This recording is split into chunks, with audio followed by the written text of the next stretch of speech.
बिस्मिल्लाहिर्रहमानिर्रहीम। अस्सलाम वालेकुम स्टूडेंट्स। आज जो है हम chapter number 4 the quest for political settlement का जो है हम एक्सरसाइजेस करते हैं। ठीक है, सबसे पहले जो टिक द करेक्ट आंसर का है। ठीक है, सबसे पहले A1 है where did the March 1927 Muslim conference take place. ठीक है, इन कोलकाता। ठीक है, कोलकाता में हुई थी। Who chair the March 1927 Muslim conference. Quaid Azam Mohammad Ali Jinnah ने की। ठीक है, Quaid Azam Mohammad Ali Jinnah called for the Muslim conference. ठीक है, अब जो नेक्स्ट है हमारे पास है C who establish the Simon commission. Answer 1 is the correct answer. You have to tick mark the number 1। Lord Birkenhead ने की। ठीक है, नेक्स्ट जो है वो हमारे पास है who announce the communal award in 1932। इसमें जो है सारा गलत है। नंबर 4 वन है राइट वन। ठीक है, रैमसे मैकडोनल्ड ने की। ठीक है, जो E1 है Quaid Azam presented his 14 points in response to the. अब कायद आज़म मोहम्मद अली जिन्ना ने अपने 14 निकात नेहरू रिपोर्ट के ख़िलाफ़ की। ठीक है, उसके ख़िलाफ़ जो है अपने 14 निकात पेश किए। ठीक है, अब जो नेक्स्ट क्वेश्चन है वो हमारे पास है फिल इन द ब्लैंक्स। ठीक है, fill in the blanks number first one is Pirpur report was prepared by Raja Mohammad Mehdi. ठीक है, अब जो बी है अल्लामा इकबाल गेव है historical report speech in 1930 at Allahabad. ठीक है, इलाहाबाद में खुतबा दिया था उन्होंने। नंबर सी है in order to solve the problems of British India the British government held 3 round table conferences in London. Round table conference है। ठीक है, डी है हमारे पास the second world war started on 1939। ठीक है, ये 1939 को स्टार्ट हुई। रिसेंटली हमने इसके बारे में पढ़ा। नंबर ई है Gandhi started the non cooperation movement in order to demand independence from British India British government. ठीक है, नन कॉरपोरेशन मूवमेंट है। ठीक है, अब जो है state the correct answer for the points in the last column. ठीक है, ये हमने जो करेक्ट आंसर है इसका लास्ट पॉइंट में लिखना है नंबर सी कॉलम में। Number 1 is last tribal conference was in 1932। ठीक है, अब जो है the second is the arrival of Simon commission was in 1927। अब third one is government of India act is in 1935। ठीक है, fourth one is Muslim leagues day of deliverance यानी योम निजात 1939 को मनाया जाता है। ठीक है, अब इसके बाद है give the short answers for this following question. Number 1 is why did the Congress and Muslim league reject the report prepared by Simon commission. इस रिपोर्ट को यानी साइमन कमीशन के रिपोर्ट को क्यों रिजेक्ट किया?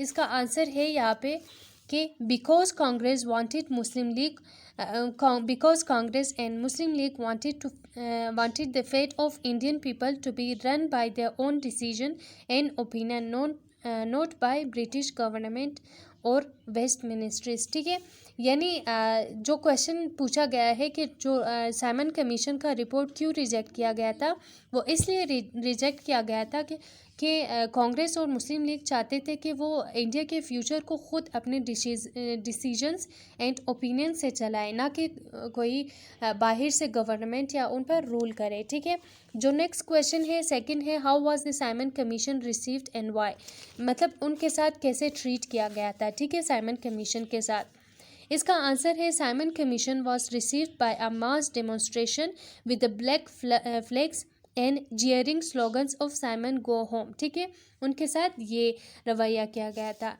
ठीक है, उसके बाद है What was the importance of Government of India Act 1934 for Indian politics? यानी इंडियन पॉलिटिक्स जो है वो इन गवर्नमेंट एक्ट ऑफ 1935 के बारे में उनकी क्या राय थी। अब इंडियन जो पॉलिटिक्स थे वो उनका हेड जो था वो कांग्रेस था। ठीक है, जो नंबर 3 है Congress rejected the government of India act 1935 because it didn't give the Swaraj और सेल्फ रूल। ठीक है, उन्हें स्वराज या सेल्फ रूल नहीं दिया गया था। ठीक है, इसीलिए कांग्रेस ने या इंडियन पॉलिटिक्स ने उन्हें रिजेक्ट किया था। अब जो नेक्स्ट क्वेश्चन है हमारे पास कि what was the importance of Pirpur report. Pirpur report जो है वो है Pirpur report of 1938 listed the measures that were unfair for Muslim community under Congress rule. ठीक है, इसलिए अहमियत के हामिल है क्योंकि पीरपुर रिपोर्ट ने बताया था कि जितने भी कांग्रेस के रूल्स थे वो अनफेयर थे मुसलमानों के साथ। ठीक है, अब जो नेक्स्ट क्वेश्चन है हमारे पास वो है what was the main what were the reasons for celebrating Quaid Azam day of deliverance. Day of deliverance का मतलब है यौम निजात। अब कब मनाया गया? ठीक है, 22 December 1939 Quaid Azam announced the day of deliverance because Muslim minorities had suffered a lot during the reign of Congress rule। ठीक है, कांग्रेस रूल के यानी दौर सल्तनत जो कांग्रेस की जो दौर सल्तनत थी वो मुसलमानों के साथ बहुत अनफेयर थी, जिसकी वजह से जब कांग्रेस के लोगों ने उन्हें मतलब कांग्रेस के लोगों ने इस्तीफ़ा दिया तो कायद आज़म ने उस दिन को यौम निजात या डे ऑफ डिलीवरेंस का नाम दिया। अब नेक्स्ट जो लास्ट क्वेश्चन है हमारे पास कि what was the main idea behind Allama Iqbal's 1930 Allahabad conference. यानी मेन आइडिया जो है वो क्या था?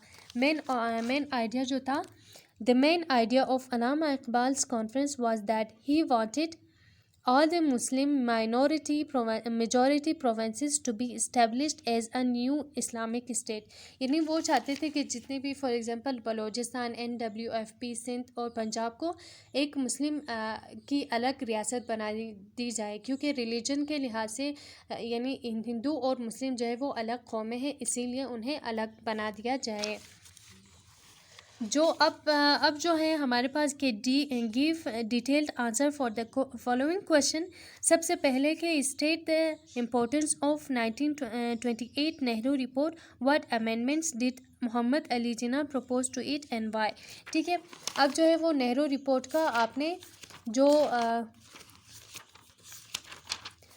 पेज नंबर 56 है, ठीक है, page number 56 Nehru report long answer number 1। ठीक है, आपने यहाँ से लेके यहाँ तक लिखना है क्योंकि ये सारा जो क्वेश्चन है इस आंसर में डिफाइन किया गया है। ठीक है, state the Quaid Azam 14 points. अब आपने कायद आज़म के 14 पॉइंट्स पे जाना है। ठीक है, पेज नंबर 57। ठीक है, ये आंसर नंबर 2 है आपके पास। ठीक है, कायद आज़म 14 पॉइंट और आपने ये इसके आखिर तक करना है। ठीक है,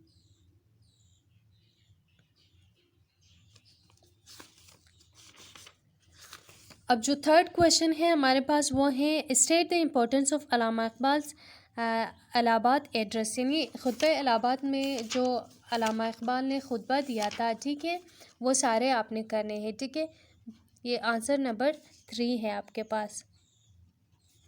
ये डेट्स भी आप लोगों ने याद रखने हैं।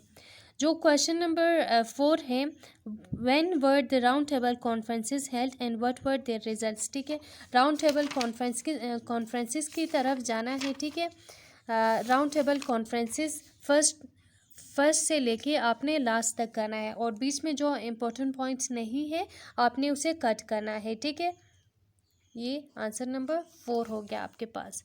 अब जो नेक्स्ट क्वेश्चन है आपका कि what were the results of government of India act 1935। यानी जो रिज़ल्ट थे इंडियन एक्ट का वो आपने सिर्फ करना है। ठीक है, वो यहाँ से है। ठीक है, पेज नंबर आपके पास है पेज नंबर 63। क्वेश्चन नंबर 5 आपने पूरा नहीं करना फीचर ऑफ एक्ट। ठीक है, आपने नहीं करना पूरा, आपने सिर्फ यहाँ तक करना है। यहाँ से लेके the act of 1935 had great importance in the history of British India and आखिर तक। ठीक है, अब जो नेक्स्ट क्वेश्चन है हमारे पास, what were the long term effects of 1937 elections, answer in detail.